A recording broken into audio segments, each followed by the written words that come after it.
My name's Courtney Davis. I'm 30, and for most of my life, I was the invisible one in my own family. The quiet shadow behind my brother, Zachary, the golden child who could do no wrong. He got everything. The new car at 16, private schools, applause for simply breathing. Meanwhile, I was the background character, the one no one noticed unless something needed cleaning up. My mom doted on him, my dad stayed silent, and I learned early that if I wanted something, I'd have to earn it myself. So I did. I worked double shifts through college, studying computer science at a state school while steaming milk and wiping counters in a coffee shop. My mom used to say, "Why can't you be more like your brother?" And my dad would just nod. But I kept my head down and built something real. After graduation, I joined a small tech startup, fell in love with coding, and eventually started my own company. It wasn't glamorous at first, just long nights, failed prototypes, and a tiny rented office. But passion has a funny way of turning into power. While my family bragged about Zachary's latest big idea, I stayed quiet. They never asked what I was doing, and I stopped offering. Why feed an audience that's already decided you don't matter? By my mid-20s, everything changed. My company took off fast. Investors came calling. What started as a side project turned into a multi-million-dollar platform. But I didn't say a word to my family. They'd never cared before. Then came Christmas dinner last year in Denver, the night everything blew up. The table was full, laughter bouncing off the walls, wine glasses clinking. Zachary was in his element, talking loud enough for the neighbors to hear about his new real estate project. Mom looked at him like he hung the moon. "That's my boy," she said, pride dripping from every syllable. I just sat there, quiet, letting them have their show, until Mom turned to me with that sharp little smile. "So, Courtney," she asked, still tinkering with those computer things? Erica, my cousin, giggled under her breath. Zachary leaned back, smirking. And I don't know why, but something in me snapped. Maybe I was tired of pretending to be small. I set my fork down, looked straight at her, and said evenly, "Actually, Mom, my company's valued at $28 million. The room went silent. Erica's mouth fell open. My dad froze mid-bite. Zachary's smile vanished. Then he exploded. "That's a lie," he barked, standing so fast his chair nearly fell over. You've never built anything." Mom jumped to defend him, her voice rising. "Zachary's right, honey. Be serious. There's no way you're just you." Her words stung, but I didn't look away. "It's true," I said quietly. "Every cent. I earned it." Zachary's face flushed red. He slammed his hand on the table. "You're saying this to humiliate me." The dishes rattled. Erica gasped. Mom pointed at me, furious. "Enough. You're upsetting your brother." And my dad, like always, said nothing. He just stared down at his plate as if silence could erase what had just happened. Zachary started pacing, muttering that I must have cheated or gotten lucky, that it wasn't fair. But I didn't rise to it. I just sat there, calm in the storm, realizing that for the first time in my life, they couldn't ignore me anymore. That dinner was the spark, the night everything in our family changed forever. My mom stood there with her arms crossed, glaring at me like I'd just committed a crime. I could have tried to explain, told them about the years I spent coding until sunrise, the deals I fought tooth and nail to close, but I knew it wouldn't matter. It never had. Zachary's girlfriend sat beside him, visibly uncomfortable, her eyes darting from me to him like she wished she were anywhere else. She stayed quiet, just sipping her wine. I rose from my seat, keeping my voice even. "Believe whatever you want, Zachary. It's real." He stopped pacing, staring me down with pure hostility. "You'll regret this," he hissed, his tone venomous. Mom jumped in again, her voice rising. "You owe your brother an apology, Courtney. He's worked so hard." I almost laughed. Worked hard? He'd been handed everything since birth. But I didn't bother arguing. I just sat back down and let their words bounce off me. The rest of dinner dragged on, the air thick with tension, every glance another accusation. A few weeks later, my phone blew up with messages from Catherine. "Courtney, we need to talk. Your brother needs your help." It's family. Her texts piled up like storm clouds. She wasn't asking, she was commanding. Then came Zachary's turn. "Sis, My real estate project's a game changer. You're in, right? We're family. I ignored him, but the messages kept coming one after another, guilt-laced reminders of what I supposedly owed them. It was all so rehearsed, like they'd planned it together. I buried myself in work, trying to shut them out, but Mom wasn't done. She called one night, her voice sharp as glass. Courtney, you've got money now. It's your responsibility to help Zachary. He's got vision. I clenched the phone. Mom, I earned every cent I have. He can do the same. She scoffed. You're so selfish. Your brother deserves a chance. I hung up, my hands trembling. Her words echoed in my head, but I refused to let them take root. Then Dad called. His tone was softer, almost pleading. Courtney, maybe there's a compromise. You could invest a little, keep the peace. I wanted to believe he meant well, but it just felt like more pressure. Dad, I'm not funding Zachary's dreams. He sighed, muttering something about family harmony, but I knew he was lost in the middle. Later, I heard he'd tried to talk Mom and Zachary down. No luck. That's when things turned nasty. Erica, my cousin, went on Twitter calling Dad spineless for not standing up to me. William just lets Courtney walk all over the family, she posted, tagging half our relatives. Soon, other cousins chimed in, throwing shade and mocking him publicly. I read the thread, my chest tightening. They were humiliating him and sending me a message, fall in line, or we'll destroy you too. Zachary's next text was long and syrupy. Courtney, I know you're upset, but this project could put our family on the map. Don't you want that? I could almost hear the smugness in his voice. Mom's messages turned colder, more cutting. You think you're better than us now. I didn't reply, but every word stung. I muted the family chat, ignored the buzzing notifications, but the guilt and anger lingered like static. Even at work, I caught myself rereading their messages, questioning if I'd made the right call by standing my ground. One night over coffee, I vented to a coworker. They act like I owe them something, I muttered. She nodded knowingly. Families get strange when money's involved. But it wasn't just about money. It was control. They couldn't stand that I'd stepped out of my old shadow, the quiet one who never outshone Zachary. The online jabs didn't stop. Erica kept reposting sarcastic memes about greedy siblings. They didn't name me, but everyone knew. My phone buzzed with more family drama, aunts, cousins, all adding fuel. I called Dad again. They're tearing you apart online. Why won't you say something? He sounded defeated. Courtney, I don't know how to make it stop. His voice cracked and guilt prickled in my chest, but so did frustration. He'd always been the peacekeeper, too afraid to stand up to Mom or Zachary. That's when it clicked. Their whole game was manipulation. Guilt me, shame me, isolate me until I gave in. But I wasn't budging. I'd built everything without their help, and I wasn't about to let them take credit for it. Then, in spring, an email landed in my inbox from Eric Stone, an investor. Subject line, regarding Davis Properties. I frowned.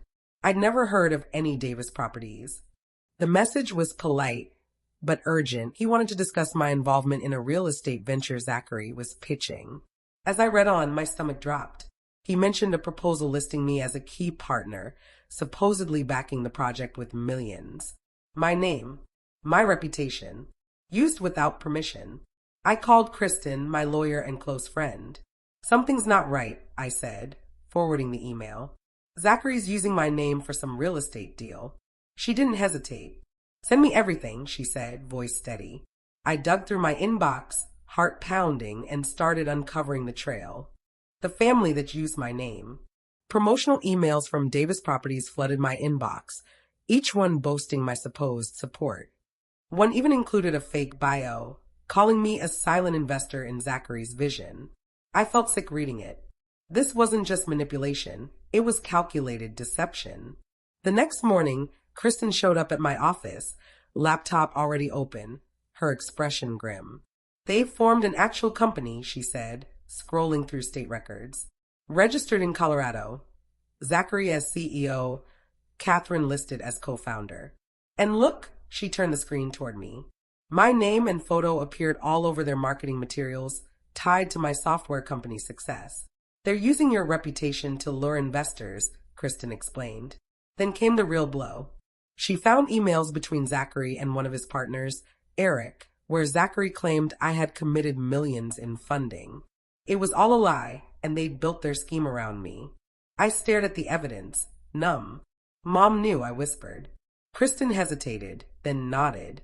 She pulled up a forwarded email from Catherine to Zachary. Use Courtney's name. It'll open doors. I froze.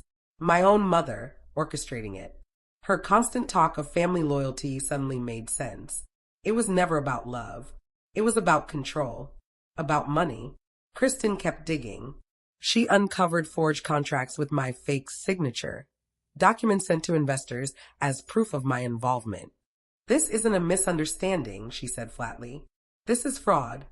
For days, she built the case, tracing email trails, comparing timestamps, even contacting Eric's team. When Eric learned the truth, he was furious. I trusted your brother, he said on a call. He told me you were all in. Shame burned through me even though I'd done nothing wrong. And then came the final betrayal. Kristen found a text chain between Zachary and my father, forwarded by a contact at Eric's firm. Dad, this doesn't feel right, Zachary. Tell Courtney. Zachary, she'll never know. Stay out of it. My heart sank.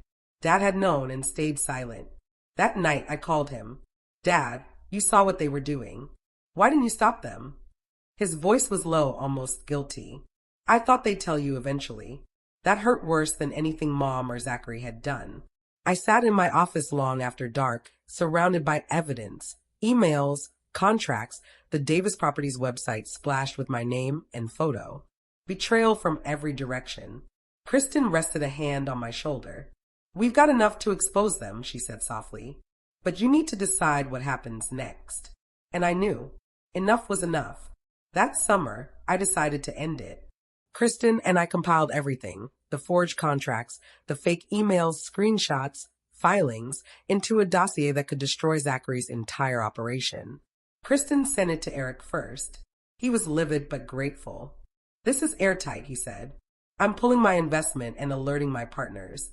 She also passed it to a lawyer she trusted. I wasn't ready to sue, not yet. But I wanted them to know I could. Then I called my family, told them I was flying to Denver and needed a meeting. It's about business, I said. Catherine agreed immediately, no doubt thinking I was finally caving to their demands. When I arrived, the living room was thick with tension. Zachary lounged on the couch, smug as ever. Mom sat stiffly beside him, eyes sharp, cautious. Dad stood by the window, avoiding my gaze. I set the folder on the coffee table. Zachary, Catherine, you've been using my name to pitch investors, I said, my voice calm but cold. I flipped the folder open, the forged contract on top. This is fraud. Zachary's smirk vanished. That's not true, he stammered. It's just branding. I pointed to his email to Eric. You told investors I committed millions. That's not branding, that's a lie. Mom's tone turned sharp. Courtney, you're blowing this out of proportion. We were trying to help your brother succeed. Help. I shot back. You forged my signature and used my reputation to scam people. That's not helping, that's stealing. Her face faltered, but she tried again. We're family. You should want to see him do well. I shook my head. Family doesn't mean I let you destroy my name. Dad finally spoke. Courtney, maybe we can handle this quietly. I turned to him. No, Dad. You knew. You stayed silent. There's no quiet fix for this. Zachary leaned forward, his voice suddenly soft. Sis, we didn't mean any harm.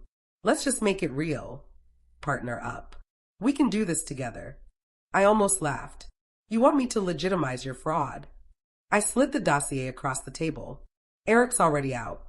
His lawyers have this evidence, and soon, every investor will too. Zachary's face drained of color. He flipped through the pages, his hands trembling. You're trying to ruin me, he yelled. I stood, gathering my papers. You ruined yourself, Zachary. Actions have consequences. Mom grabbed his arm, whispering something, but he pulled away, glaring at me. I'm not investing, I said. And I'm not staying silent. Fix this or the lawyers will. Then I walked out. Kristen was waiting in the car, watching me approach. You did it, she said quietly. I nodded. Finally, they'd underestimated me for years. The invisible one, the quiet one. But I wasn't invisible anymore. By late summer, the fallout was everywhere. Word spread through Denver's business circles fast. Eric pulled out. Other investors followed. Posts surfaced online exposing Zachary for fraud. His accounts were frozen. Davis Properties collapsed overnight. I didn't celebrate. I just felt free. A week later, Mom called, her voice shaking. Courtney, we made a mistake, she said softly. Please, let's fix this as a family. I gripped the phone tightly. Mom, you used my name to lie to people. There's no fixing that. She started to cry, insisting she only wanted to help Zachary succeed. But I'd heard that excuse before. This time I didn't bend. Her tears felt like one more attempt to pull me back into their chaos. You made your choice, I told her, my voice flat. Now live with it. I hung up, my heart heavy but steady. Soon after, I heard that Zachary's girlfriend, Brandy, had finally had enough. Through a mutual friend, I learned she'd packed her bags, called him a sinking ship, and walked out without a backward glance. The family was unraveling. My cousin texted accusing me of tearing everyone apart, while another relative went on Twitter claiming I'd betrayed them. I ignored it all. Their mess was no longer mine to manage. Then came my father's voicemail. Courtney, I should have done more, he said, his voice weary. I'm sorry. I listened to it twice, waiting for even a spark of forgiveness, but none came. His silence when it mattered most spoke louder than any apology could now. I didn't call him back. Instead, I blocked his number, along with my mother's and Zachary's. For the first time in months, my phone was silent. And with that silence came peace. I threw myself into work, spending late nights with my team as we rolled out new software updates. The office became my refuge, a place where I was respected for my ideas, not dismissed for who I wasn't. My employees didn't care about my family scandals. They cared about the code, the clients, the results. When we landed a major deal with a tech firm in Boulder, I felt something I hadn't felt in a long time. Genuine happiness. My success was finally mine alone, untainted by anyone's manipulation. News about Zachary kept circulating. A local paper ran a story about failed real estate ventures in Denver, his name mentioned among those accused of misrepresentation. I didn't bother reading past the headline. I didn't need to. His lies had finally caught up to him. Catherine sent one last message, we're still family. I deleted it without replying. Family doesn't forge your name or drag you through the mud when you say no. A distant cousin later told me Zachary was scrambling to save face, pitching new projects to anyone who'd listen. But no one was listening anymore. His reputation was ruined. The family's golden boy had become a cautionary tale. Meanwhile, I kept moving forward. My company hit new milestones, and I celebrated with my team, the people who truly stood by me. They tried to pull me down, but I was still standing. That fall, I stood in my new downtown Denver apartment, the skyline glittering through the windows. The space was mine, paid for with my own money. No strings, no guilt. I'd spent a year untangling myself from my family's grip, and as I looked out over the city, I felt something quiet but powerful. Freedom. The road hadn't been easy, but it had taught me what boundaries truly meant.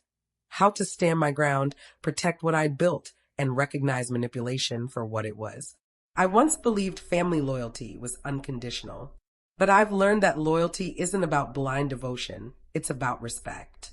My mother, Catherine, and my brother, Zachary, saw my hard work as something to exploit, not to honor. They tried to use my success to fuel their own ambitions, crossing a line that shattered every illusion I'd had about family unity. When they forged my name and tried to drag me into their schemes, I had no choice but to draw the boundary myself. It wasn't revenge, it was self-respect. Protecting what I'd built became my mantra. Now, my company was thriving, our client list expanding across the country. I'd spent years coding, negotiating, and sacrificing while they dismissed me as the plain one. Their betrayal hurt, but it also clarified everything. My worth came from my integrity, not their approval. The moment I stopped chasing their validation, I found peace. Manipulation might offer short-term rewards, but it always destroys trust. I watched it happen to Zachary, blinded by ambition, to Catherine, consumed by control, and to my father, paralyzed by silence. They were all trapped in their own choices. I refused to let their mistakes define me. When my company launched our newest platform, a system designed to streamline business operations, it took off faster than I could have dreamed. Clients poured in, investors reached out, and my team worked late into the night, fueled by purpose. I hired more developers, moved into a larger office, and watched our valuation climb. Each milestone was proof that my worth was mine alone. Living independently wasn't just about cutting ties. It was about building a life that reflected who I truly was. I surrounded myself with people who valued me for my vision, not my last name. Kristen, my lawyer and closest friend, had stood by me through every storm, steady, honest, and loyal without expectation. My team became a new kind of family, one built on respect and trust. I hosted dinners at my apartment filled with laughter and late-night brainstorming, not guilt or blame. For the first time in my life, I felt completely at home in my own skin. I no longer needed their recognition or their permission. I heard that Catherine was still trying to rewrite the narrative, calling relatives and insisting I was the problem. Zachary was still chasing new ventures, but no one trusted him. My father stayed silent, lost in the echo of his own inaction. I didn't look them up, didn't call, didn't care. Their world was theirs to navigate. Mine was finally my own. I wasn't angry anymore, just done. As I stood in my apartment watching the city lights shimmer, I realized what I'd truly gained. Not just success, but clarity. I'd learned to trust my instincts, guard my achievements, and walk away from anyone who mistook kindness for weakness. Manipulation may promise quick rewards, but it always leaves behind broken bonds. I chose differently. I chose the harder path, one built on honesty, independence, and quiet strength. And as Denver glowed beneath me, I knew I had made it through. Not unscarred, but stronger than ever.